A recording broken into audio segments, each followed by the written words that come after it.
하나님 말씀 사도행전 3장입니다. 사도행전 3장 17절 말씀부터 볼까요? 사도행전 3장 17절 말씀부터 보겠습니다. 17절부터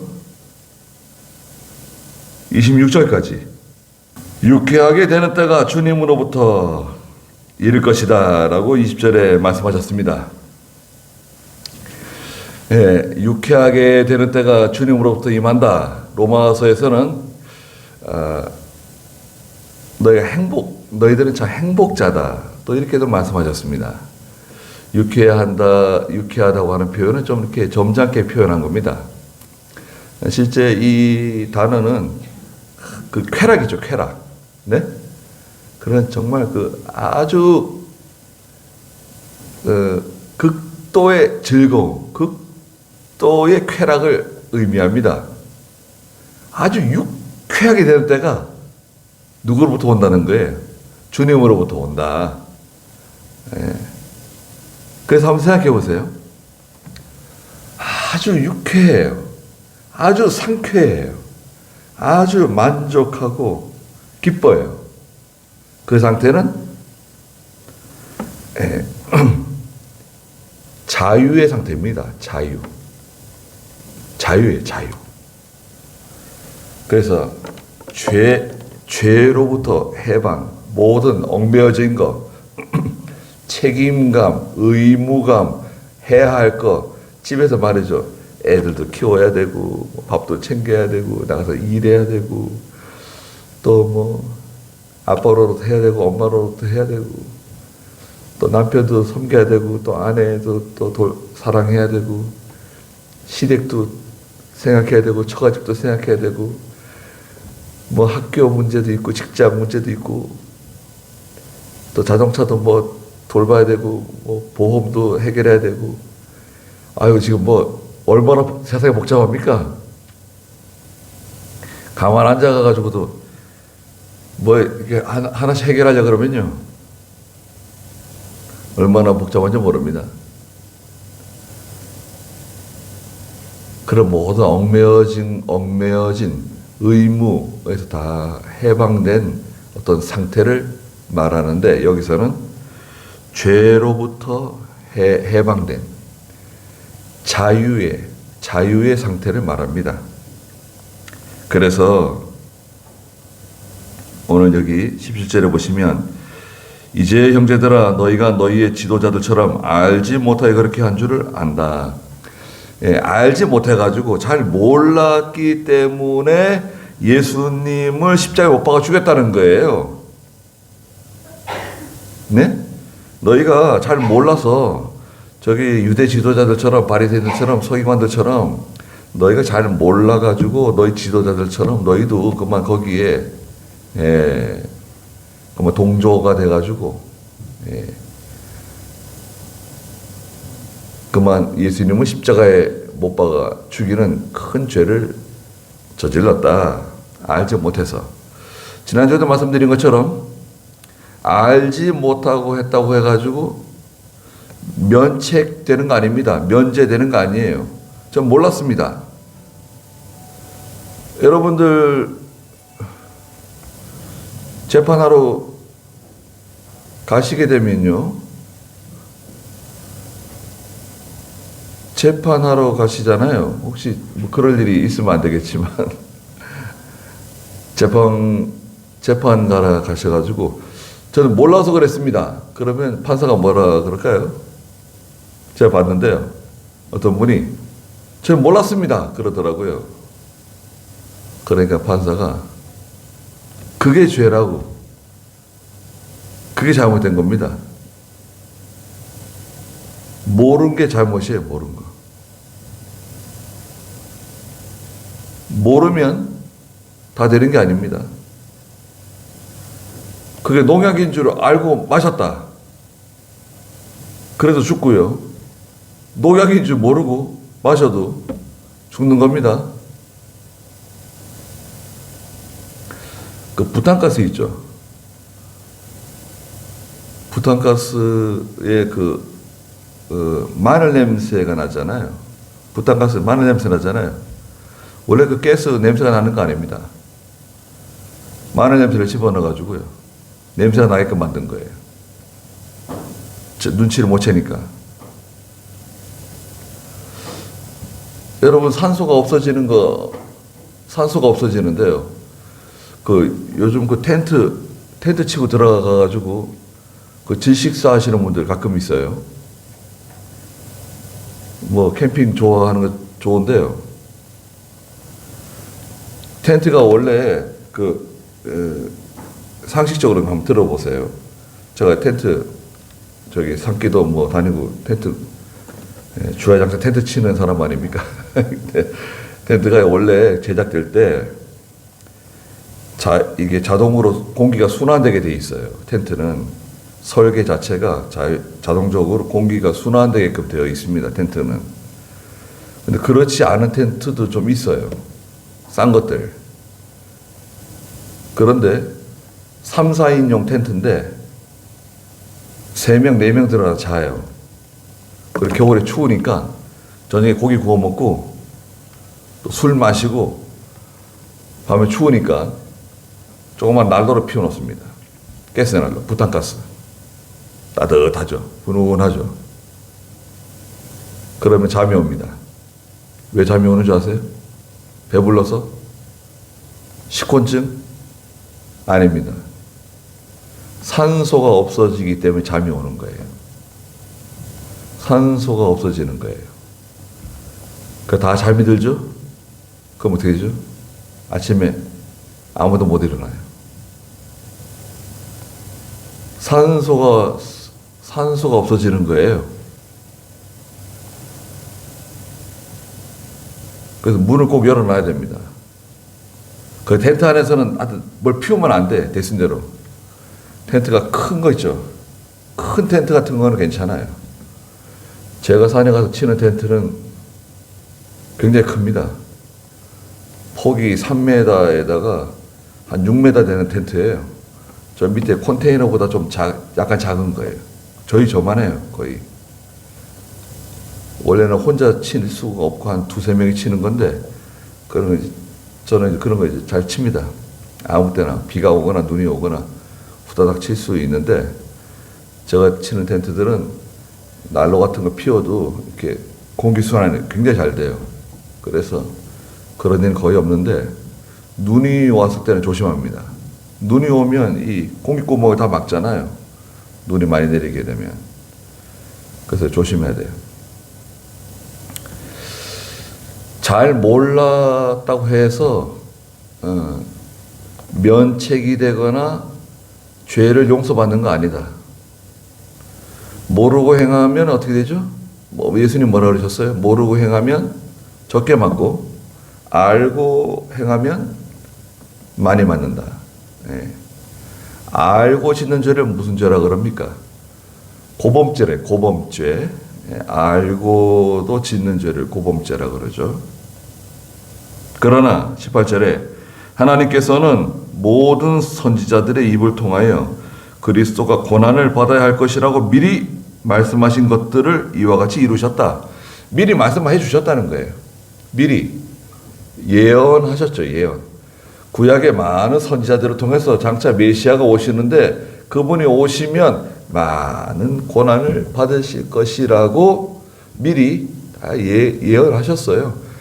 시편에도 말씀하시고 이사야 53장에 그가 채찍에 맞음으로 우리가 나음을 입었고 그가 찔림을 찔리심으로 우리가 죄 용서함을 받았다. 그러면서 예수 그리스도가 오셔서 고난 받으실 거 다 예고하셨습니다. 19절에 그러므로 회개하고 돌아서서 너희의 죄 씻음을 받아라. 자, 죄 씻음을 받는 것을 뭐라 그러는가요? 죄 씻음 받는다. 죄 씻음 받는 것을 속죄라 그래요. 속죄. 죄 용서함 받은 속죄. 속죄. 구속이라고도 말합니다. 구속. 또 넓은 의미로 구원이라고도 말해요. 구원. 자, 구속에 몇 가지 요소가 있죠. 구속의 요소. 첫째는 뭔가요? 회개해야 돼, 회개. 회개하고, 그 다음에 중생. 거듭나야 돼요. 살아나야 돼요. 그러면 이제 죄 용서함 받고 신앙으로 가는데요. 믿음으로 가는데 여기서 지금 뭐라고 말했습니까? 회개부터 하래요. 회개하고 돌아서서 너희의 죄 씻음 받아라. 전에도 말씀드린 것처럼 에베소 2장 1절과 2절에 허물과 죄로 죽었던 너희를 살리셨도다 그러셨어요. 허물과 죄로 죽었단 말이죠. 그럼 뭐가 죽은 건가요? 내가 살아있는데 왜 날 죽었다 그러는가? 에베소 2장 2절 한번 읽어보시겠어요? 하나님께서 허물과 죄로 죽었던 너희를 살리셨다. 그때 너희가 이 세상의 풍조를 따라 죄 가운데 행하고 공중의 권세 잡은 자를 따라 행하였으니. 네. 허물과 죄로 죽었던 너희를 살리셨도다. 죽었었다 이거예요. 아니 난 살아있는데 왜 죽었다 그러냐? 영이 죽었다. 영이 죽었다는 거예요. 죽은 영을 가지고 있었는데 하나님께서 예수 그리스도를 통해서 너희를 살려주셨다는 거예요. 죽은 영. 그러면 여러분 생각해 보세요. 다시 말씀드리지만 아이가 세상에 태어났어요. 엄마 뱃속에서 나왔어요. 그 아이는 산 영을 가지고 있나요? 죽은 영을 가지고 있나요? 죄 하나도 안 지었어. 지금 태어난 아이예요. 죄가 뭔지도 모르고 아무것도 잘못한 게 없어요. 그럼 이 아이는 산 영을 가지고 있나요? 죽은 영을 가지고 있나요? 네?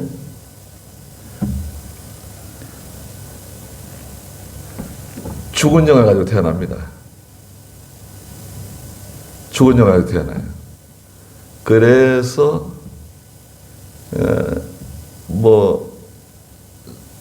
철학적으로는 선악설이죠. 선악설. 아이가 사람은 태어날 때부터 악하게 태어나는 거다. 아니다. 사람은 태어날 때부터 선하게 태어나는데 살다 보니까 악해지는 거다. 그거 아니죠. 원래부터 죄인으로 태어나는 거예요. 영이 죽었다고 하는 이 말은 하나님과 단절되었다는 뜻이에요. 하나님과 단절된 상태로 세상에 태어나는 거예요. 믿음이 없이. 예. 죄인의 몸으로 태어나는 겁니다. 아버지, 어머니, 부정, 모혈로 인해서 죄가 유전돼요. 유전죄를 가지고 태어나요. 네. 유전죄. 그걸 정죄라고 해요. 정죄. 죄가 정해져 있어요. 죄를 갖고 태어나는 거예요. 그 죄는요, 누가 가르쳐 주지 않아도 죄를 지어요, 사람은. 이건 죄다, 이건 이렇게 하는 거다. 가르쳐 주지 않아도 사람은 타고나기를 죄인으로 태어나서 행하는 것들마다 죄를 짓는 거예요. 거짓이고, 욕심이고, 이기주의고, 그렇습니다. 하나님과 단절된 상태로 세상에 와가지고 예수 믿잖아요. 예수 믿는 그 시간에, 그 순간에 죽었던 영이 살아나는 거예요. 우리 속에 있는 죽었던 영이 살아나는 거예요. 산 영이 되는 거예요. 죽었던 영이 살아나는 것은 뭐냐? 하나님과 연결되는 거예요. 하나님과 연결되는 상태를 말해요. 그것을 우리가 거듭났다, 중생이라 중생, 다시 태어났다. 네, 다시 태어났다고 말하는 것입니다. 다시 태어난 사람이 회개하는 거예요. 그래서 회개와 중생은 같이 가요. 거듭남과 회개는 거의 동시 찰나적이에요. 같이 이루어지는 거예요. 그러나 논리적으로는 중생이 먼저고 그 다음에 회개가 있고 그 다음에 신앙이 있어요. 중생, 회개, 신앙.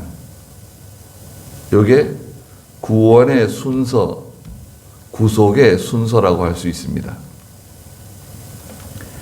자, 그렇게 하면 20절에 유쾌하게 되는 때가 주님으로부터 이를 것이며 주께서 너희를 위하여 미리 정하신 그리스도 예수님을 보내실 것이다.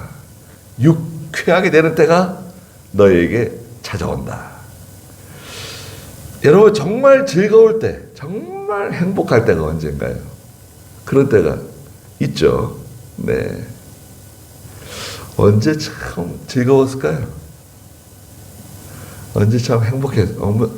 그래서 이 즐거움, 이 기쁨은요, 단순하게 기쁨뿐만 아니라 우리가 말하는 행복이죠.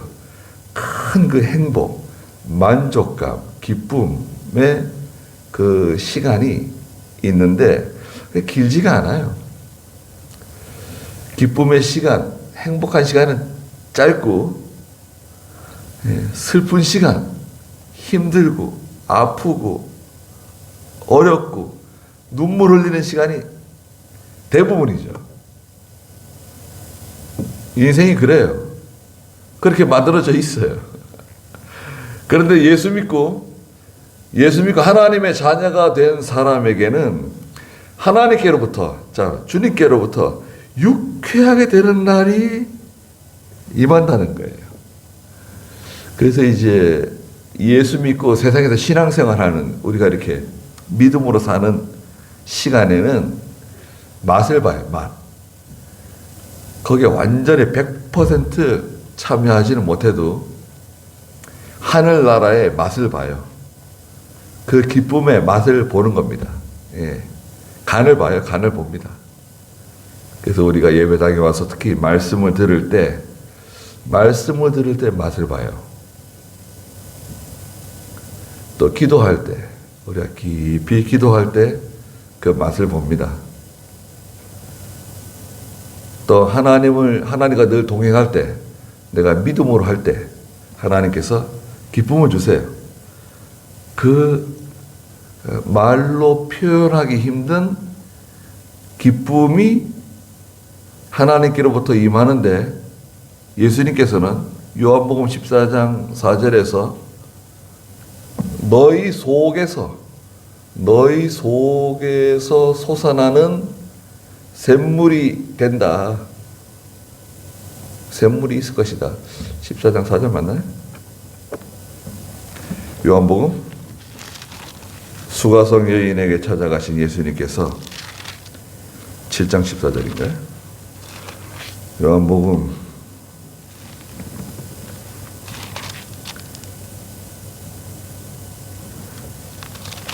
14장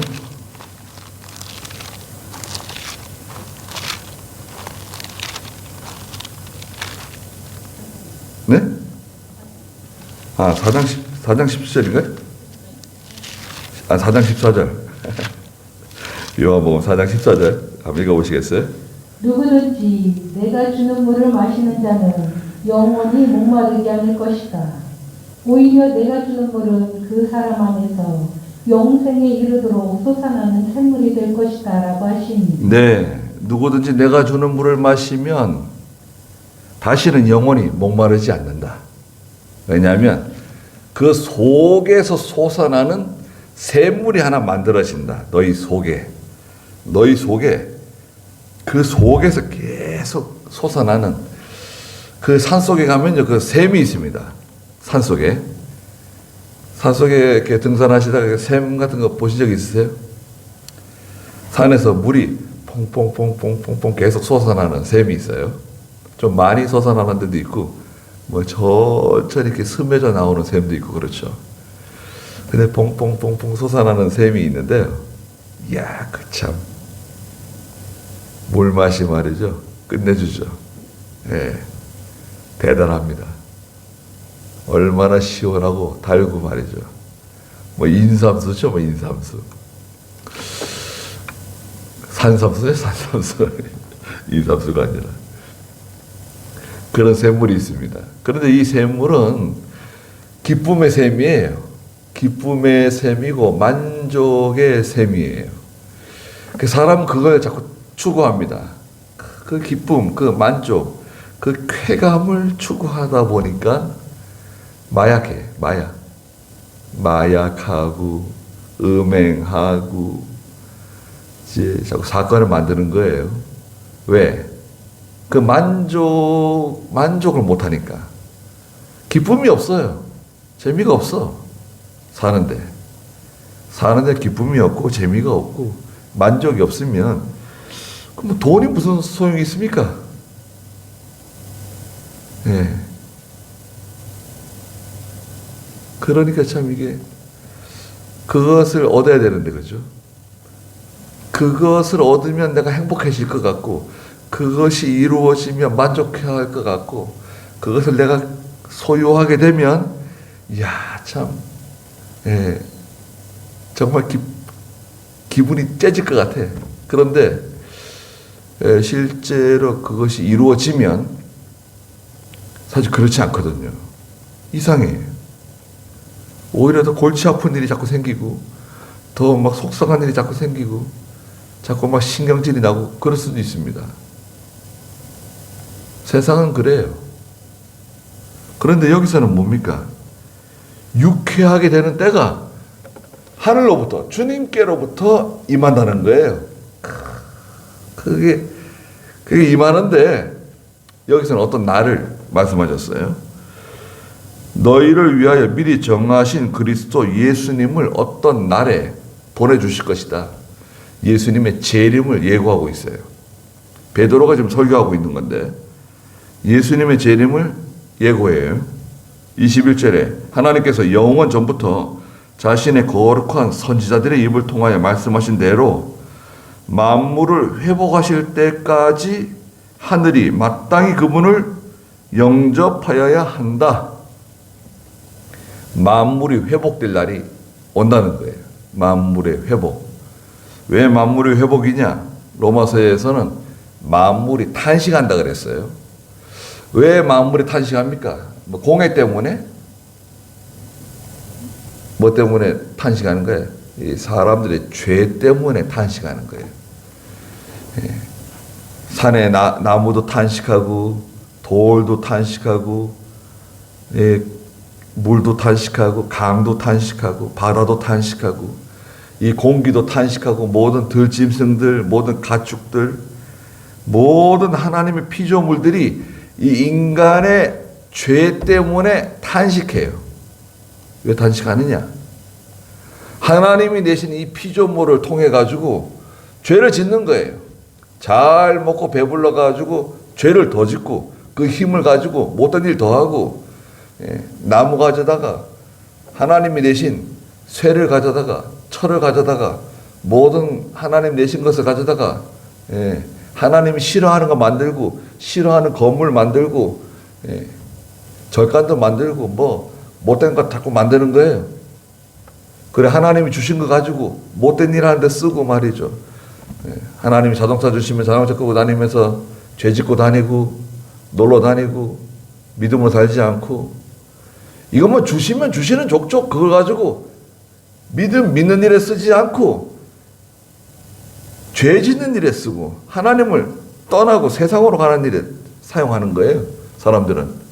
그러니까 이게 다 만물이 탄식하는 거예요. 예. 예수 믿는 사람이 닭을 먹으면 우리 예전에 목사님들이 예수 믿는 사람이 닭을 먹으면 닭이 좋아한다는 거예요. 아 내가 이 사람 입에 들어가가지고 양식이 되어가지고 힘이 되고 이 사람이 하나님을 더 잘 섬기고 믿음으로 살고 하나님 기뻐하시는 일을 한다. 그렇잖아요. 그건 복받은 닭이네요. 근데 이 불의한 사람, 죄짓는 사람 입에 들어가는 닭은 어떻게 되는 거예요? 들어가가지고 힘을 내가지고 더 죄를 짓고 더 악한 일을 하고 하나님이 싫어하는 일을 더 한다 이거죠. 그게 닭이 탄식하는 거죠. 하나님께서 우리에 주신 거 가지고 믿는 일에 잘 이용하는가요? 탄식하지 않을까요? 만물이 회복되는 때가 있는데요. 그거 언젠가 예수님의 재림의 때를 가르쳐요. 예수님께서 다시 오실 때까지 하늘이 마땅히 그분을 영접하여야 한다. 예수님께서 하나님 우편에 하늘에 계시다가 그때가 되면 다시 찾아오신다. 재림하신다. 그럼 하나님이 계신 곳은 어딘가? 예수님이 계신 곳은 어딘가? 네. 눈에 보이지 않아요. 하나님 눈에 보이지 않게 만들어 놓으셨어요. 네. 가려지게 가려 놓으셨어요. 그건 가짜다. 비가연성이라고 그러잖아요. 눈에 보이지 않기 때문에 나는 믿을 수 없다. 천국을 보여줘라. 지옥을 보여줘라. 그럼 내가 예수 믿을게. 교회 나갈게. 그런 사람도 있습니다. 그 참 어리석은 사람이에요. 눈에 보이지 않는 것을 믿지 않겠다고 하는 것은 바보예요, 바보. 제가 고등학교 다닐 때 교련 시간인가 국기에 대한 경제를 제가 안 했어요. 국기에 대한 경제를 하고 싶지가 않더라고요. 제가 나라를 사랑하고 국기를 사랑하지만 국기에 대해 왜 경례를 자꾸 하라 그러는지 말이죠. 그러니까 불려가고 실컷 맞았어요. 실컷 때려놓고 야 물어보시는 거예요. 선생님 몇 사람이 둘러섰어요. 야 하나님 어디 계시냐? 예수님 어디 계시냐? 물어보더라고요. 너 봤냐? 물어보더라고요. 그래서 제가 선생님께 한번 여쭤보겠습니다. 눈에 보이지 않는 것은 믿지 않겠다는 거 아닙니까? 그래, 눈에 보이지 않으니까 못 믿는 거야. 마음이 눈에 보이세요? 뭐 공기가 눈에 보이세요? 생각이나 관념이나 이런 추상적인 개념이 눈에 보이시는가요? 저 그랬어요. 계속 얘기를 하는 거예요. 야야 그만하자. 그만해. 알았어. 그만하자. 그러더라고요. 너 여호와 증인이냐? 그러더라고요. 저 여호와 증인 아닙니다. 그 왜 국기에 대한 경례 왜 안 하냐? 원래 우리나라는 국기에 대한 경례가 없었습니다. 이승만 정부 때는 국기에 대한 주목이었습니다. 박정희 정권이 들어와서 국기에 대해서 경례로 바뀌었는데 경례라고 하는 단어가 국기에 대한 적합한 단어가 아닙니다. 국기는 비인격적인 물질 아닙니까? 물질인데 왜 사람이 인간이 거기다 경례를 합니까? 그것은 단어가 잘못된 거다. 단어를 바꿔야 된다. 그걸 우리가 어떻게 바꾸냐 이거예요, 선생들이. 저는 국기에 대한 경례를 잘 하기 싫다고. 네. 제가 나라를 사랑하고 국기를 사랑하지만 국기에 대한 경례를 할 수가 없다. 우상 숭배하는 것처럼 느껴진다. 그래서 안 한 겁니다. 그래서 할 말은 다 했습니다. 네. 예전에 저기 그 부산이라든지 이 영남 지역에서는요, 전라도도 그런 데가 좀 혹시 있었는지 모르겠는데, 그 공부 잘하는 그 학생들이요, 퇴학 많이 당했습니다. 국기에 대한 경례 안 해가지고. 예전에 우리 선배들은요, 국기에 대한 경례 잘 안 했어요. 주의 지키느라고요. 주의 지키느라고 사법고시, 의사고시, 무슨 고시 못 봤어요. 아무 사람들 많습니다. 다 시험이 다 주일날 시험 봤잖아. 요즘은 좀 덜하지만. 김영삼 장로가 대통령 돼가지고 그런 거 하나 제대로 고치지 못하고 소주나 호짝호짝 마시면서 맛있다고 그러고, 예수 믿는 사람들이 정치를 하고 정치를 잘 할 필요가 있습니다. 그리고 이런 제도, 잘못된 제도를 바꿔야 돼요. 교회에다가 세금 물리는 거, 교육 하나님이라는 사람들에게 세금 물리는 거, 이거 잘못된 겁니다. 없던 거 지금 만든 거예요. 노무현 정권, 김대중 정권, 문재인 정권 들어와가지고 더 심해졌어요. 제도적으로 기독교를 박해하는 거예요, 지금. 여러분 생각해 보십시오. 아침에 저 신도림역이든지 뭐 저기 안양역이라든지 지하철, 전철역에 그 수많은 사람들 마스크 다 쓰고 빽빽하게 여착한에 타가지고 출근하고 퇴근하고 그러는데 왜 교회 사람을 정하죠? 10명, 20명, 30명. 무슨 기준이에요?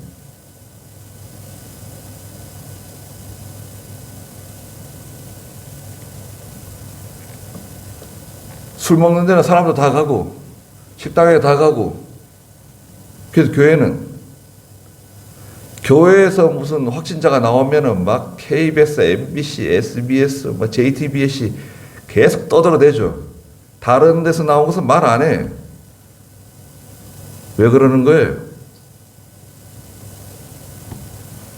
이 사람은 공산주의라서 그래요. 사고방식이 공산주의 빨간색이에요. 새벽에도 제가 말씀드렸다시피 김일성이 이북을 공산화할 때 밟았던 숯은 그대로 가고 있어요.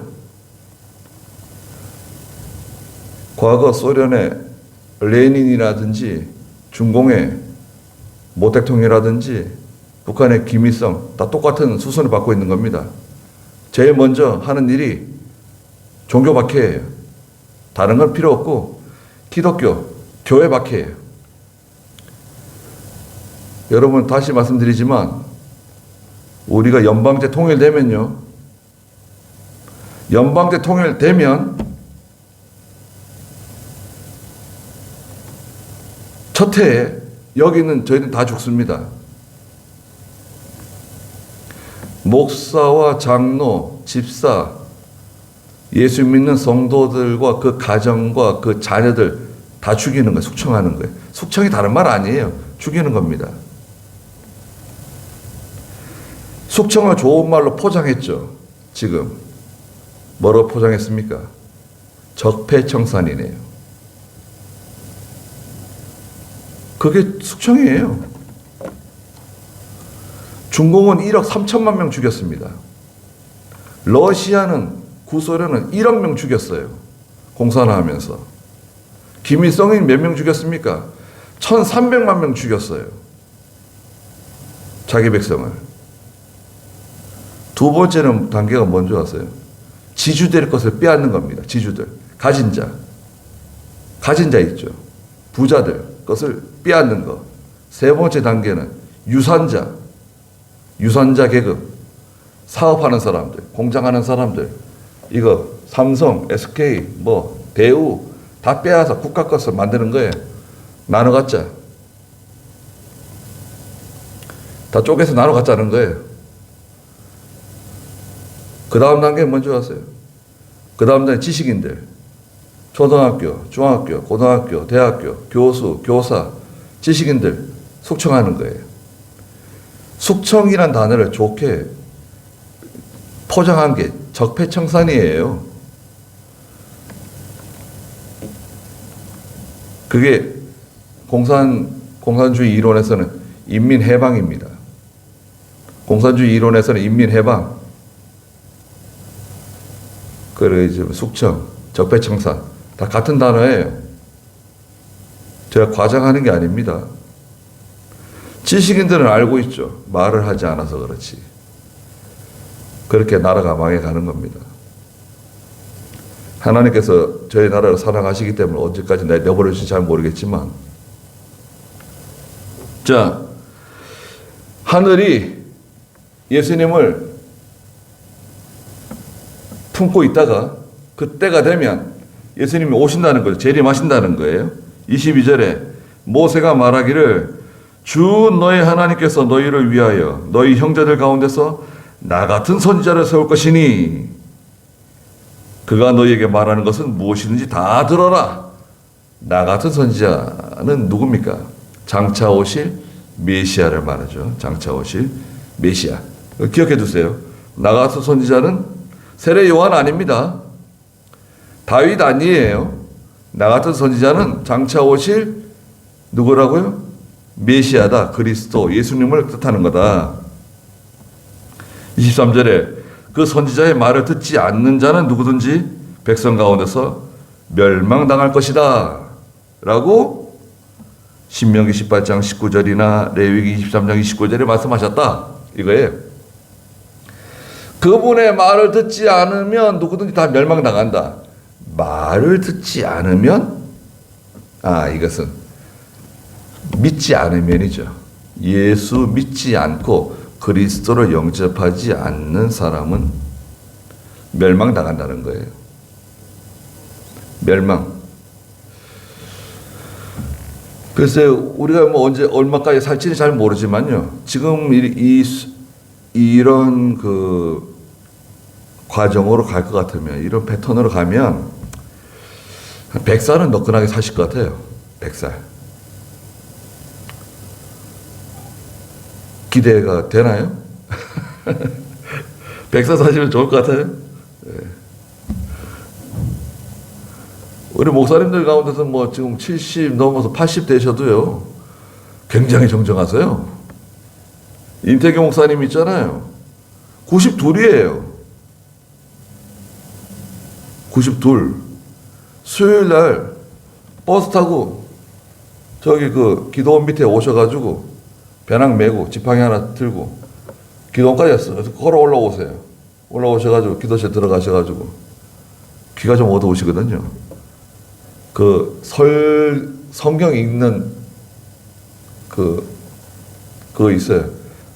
그 딸이 저기 탭을 하나 사줘가지고요. 그 성경 듣기 딱 눌러가지고 틀어놓는 거예요. 제가 기도실 저기 들어가 있으면 막 소리 들립니다. 하나님께서 뭐 말씀하셨다. 그러면서 이제 그 성경 읽는 소리가 계속 이제 나오는 거예요. 예, 정정하세요. 뭐 눈 다 쓸어 놓으시고. 예, 92. 이병경 목사님이 91에 세상 떠나셨죠. 예. 100살 사실 수 있어요. 계산해 보세요. 100살 사시면 몇 년 남았습니까? 빨리 죽어야 되는데 거짓말하지 마세요. 빨리 죽어야 되는데 그러시는 분한테 그럼 빨리 죽으세요. 돌아가십시오. 그러면은 아마 뺨 맞을걸요? 사람은 빨리 죽고 싶어 하지 않습니다. 예. 죽는 시간이 다가오면 억만금을 줘서라도 더 살고 싶어 하죠. 예. 그 100살 사실 것 같아요. 그런데 이제 사는 동안에 어떻게 사느냐가 중요하죠. 네. 기도 많이 하시고, 믿는 일 많이 하시고, 한 번이라도 더 예배당에 더 출입하시고, 그러셔야 됩니다. 예배당에 오고 싶어도 못 오실 수 있습니다. 여러분, 요양원에 들어가서 누워보세요. 누가 내보내줍니까? 내 소원이라 그래도 안 내보내주지 않을 겁니다.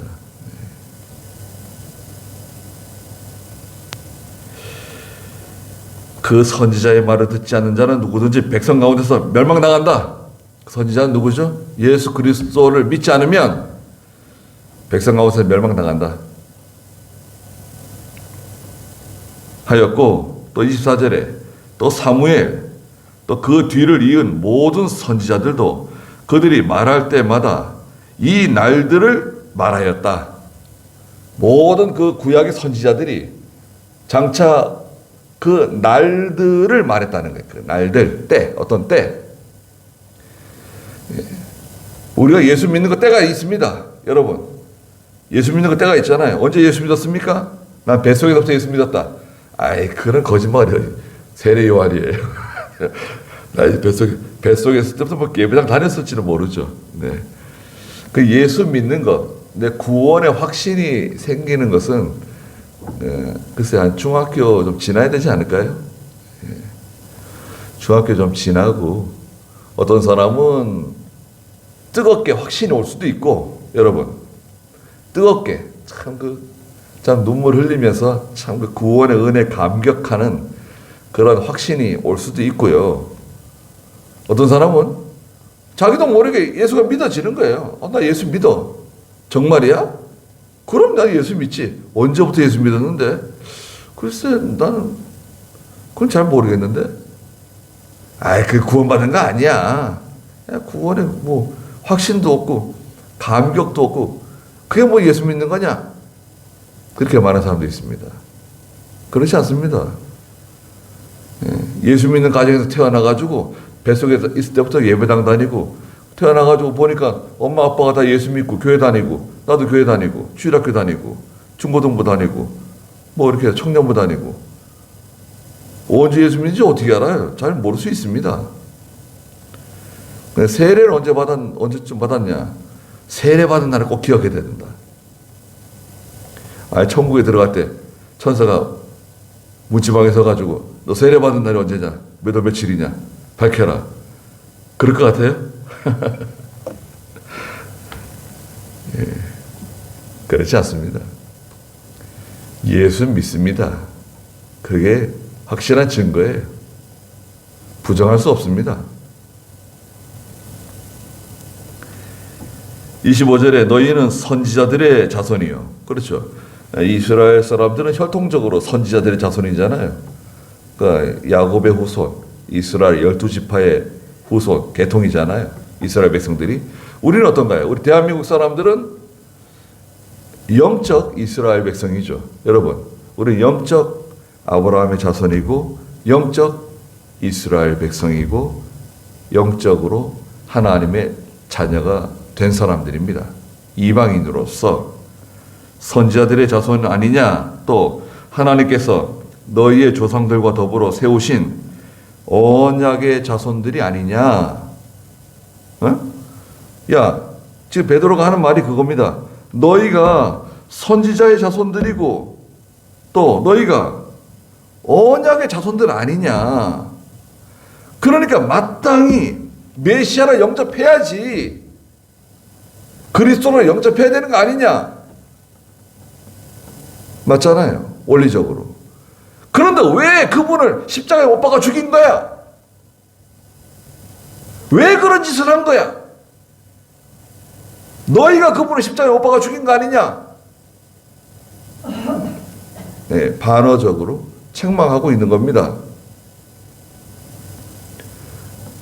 우리도 마찬가지죠. 우리가 예수 믿을 때 우리의 정과 욕심은 십자가에 못 박았습니다.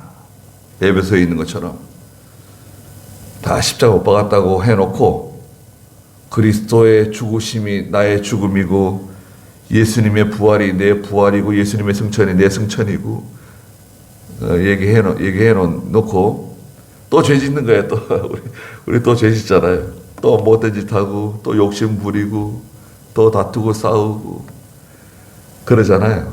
십자가에 못 박았다면서 다 죽여놓고 또 욕심 부리고 또 싸우고 다투고 또 원망불평하고 뭐예요?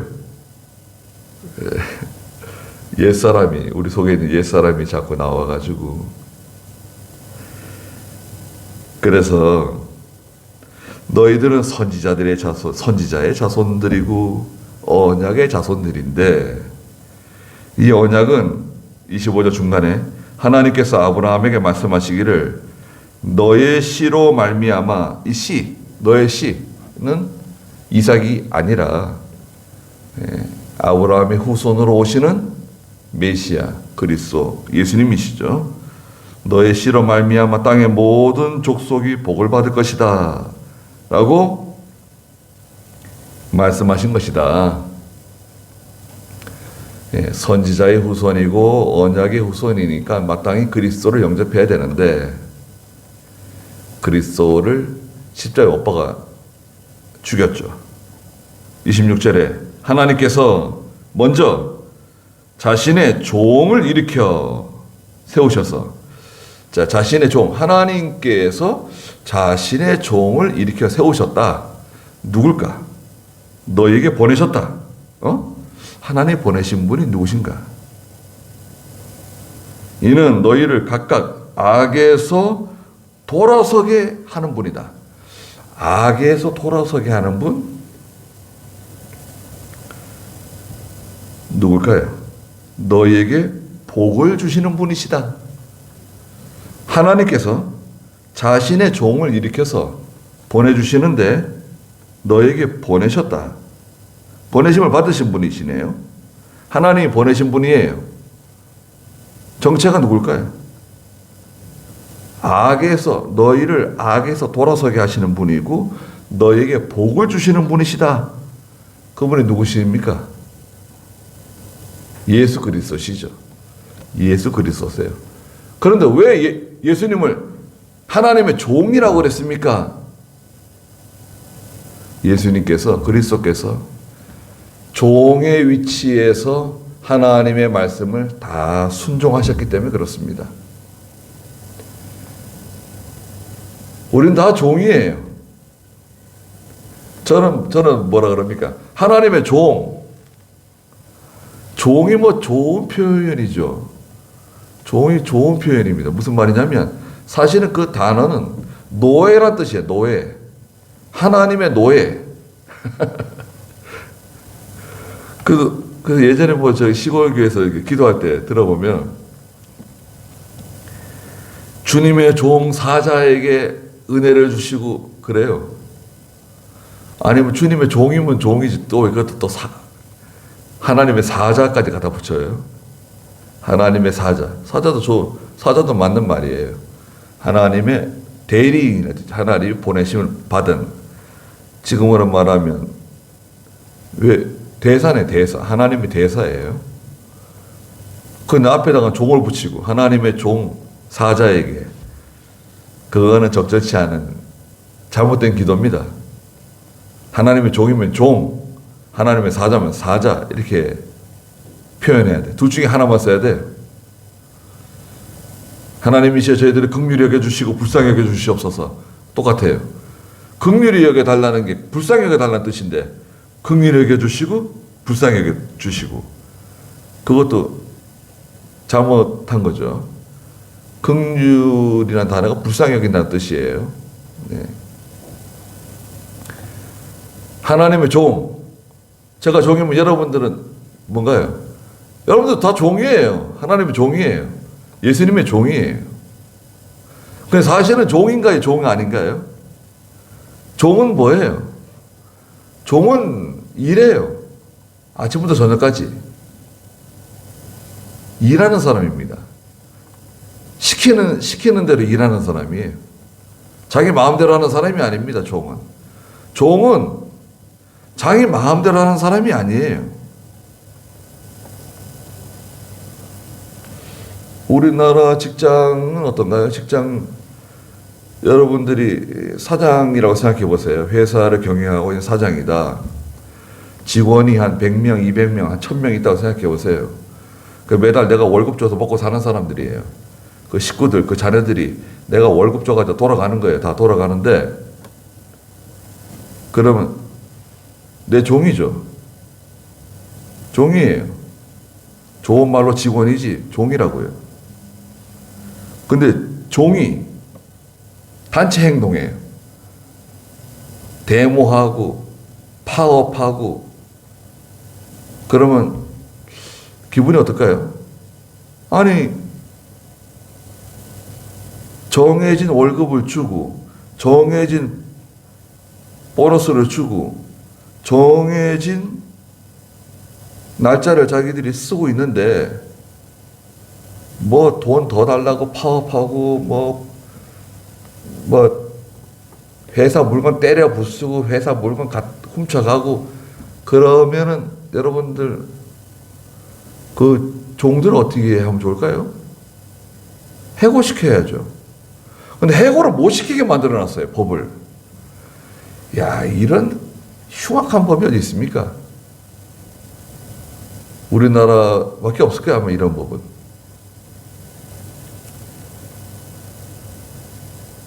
그래서 주인이 종을 무서워해, 우리나라는요.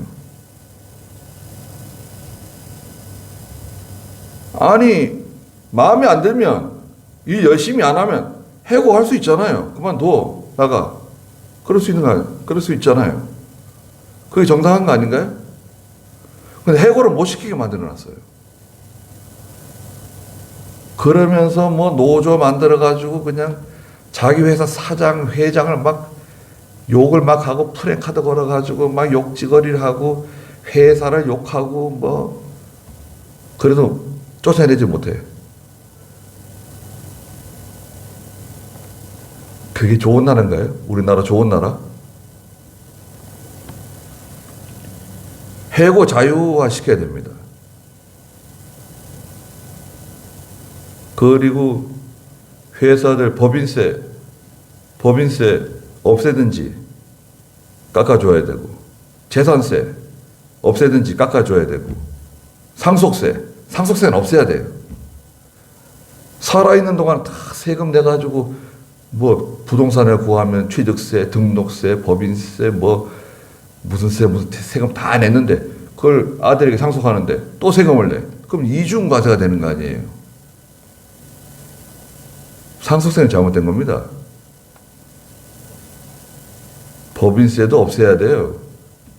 법인세를 없애가지고 회사가 그 돈 가지고 연구하고 개발하고 열심히 해가지고 직원들을 더 채용하고 고용을 더 촉진시키고 회사가 더 잘 돌아가서 회사 그거 가지고 세금 내고 그렇게 해서 그 세금 가지고 나라가 돌아가야지.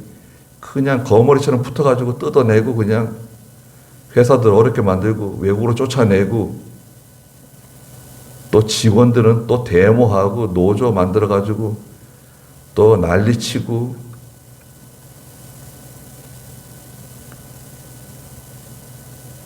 이거 바꿔야 됩니다. 무서운 사람이 나올 거예요. 누가 무서운 사람이 나오게 돼 있어요.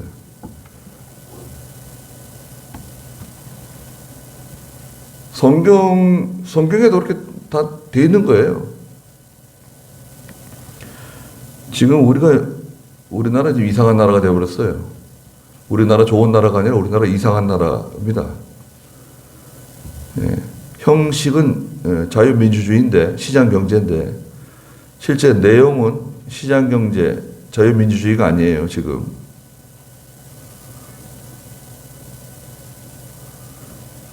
우리 예수 믿는 성도들이 이 사회 현상에 대해서 정확한 인식을 하고 있어야 돼요. 관점이 정확해야 됩니다. 나라를 위해서 기도하고, 대통령이나 정치가들을 위해서 기도하고, 특히 이 경찰들, 막 나가는 경찰들 걱정입니다.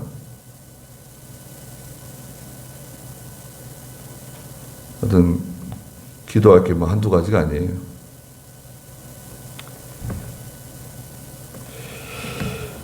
그렇게 하죠. 하고 다음 시간은 4장 1절부터 또 하도록 하겠습니다. 기도하겠습니다. 거룩하신 하나님, 이스라엘 백성들은 구약의 선지자들의 후손이고 또 아브라함에게 주신 그 언약의 자손들임에도 불구하고 하나님께서 보내신 메시아를 십자가에 못 박아 죽이는 그 장본인들이 되었습니다. 그래서 회개하고 돌아서서 예수 그리스도를 믿고 죄 용서함을 받으라고 베드로가 말하고 있습니다. 저희도 오늘날 이렇게 이방인으로서 예수를 믿고 하나님의 자녀가 되며 영적 아브라함의 후손이며 영적 이스라엘 백성이 되게 해주신 것 진심으로 감사드립니다.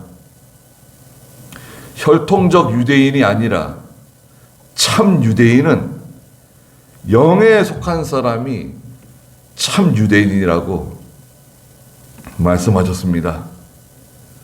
신령한 은혜를 사모하며 진리의 말씀을 따라가며 또 세상 가운데 있는 하나님의 교회와 성도가 빛을 내며 소금의 역할을 감당하며 모든 현상, 모든 것을 바로 밝히 바라보고 깨달아 나가는 저희가 다 되게 해 주시옵소서.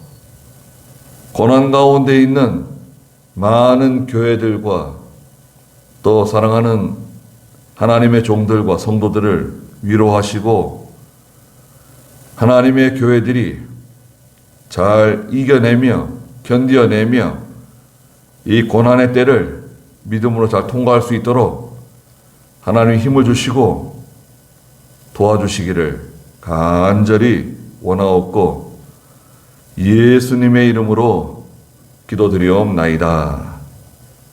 아멘.